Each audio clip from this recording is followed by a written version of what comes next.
سلام، به کانال آشپزشو خوش اومدید.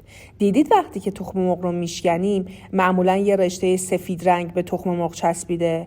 آیا واقعا این رشته سفید رنگ نطفه است؟ در جواب باید گفت وقتی که زرده تشکیل میشه داخل سفیده میچرخه.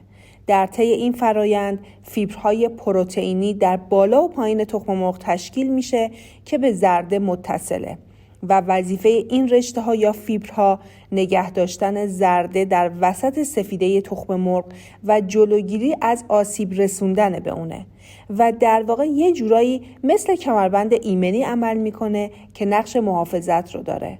درست این رشته های سفید ظاهر ناخوشایندی داره، ولی خوردن اونها نه تنها مشکلی ایجاد نمیکنه بلکه کاملا هم مفیده، چون از پروتئین تشکیل شده، هیچ ربطی به نطفه هم نداره و جدای از اون اطلاعات خوبی در مورد تخم مرغ به ما میده، چرا که به ما کمک میکنه تا میزان تازگی تخم مرغ رو تشخیص بدیم. هرچه این رشته های فیبری و پروتئینی در تخم مرغ ضخیم‌تر باشه، اون تخم مرغ سالم‌تر و تازه‌تره. پس نگران این رشته های سفید رنگ نباشید، چرا که اگر اونها در تخم مرغ نباشن یعنی تخم مرغ کهنه است. ممنون که با من همراه بودید. امیدوارم از این پست لذت برده باشید.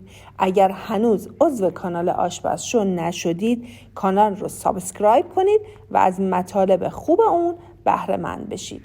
تا آموزش بعدی، بدرود.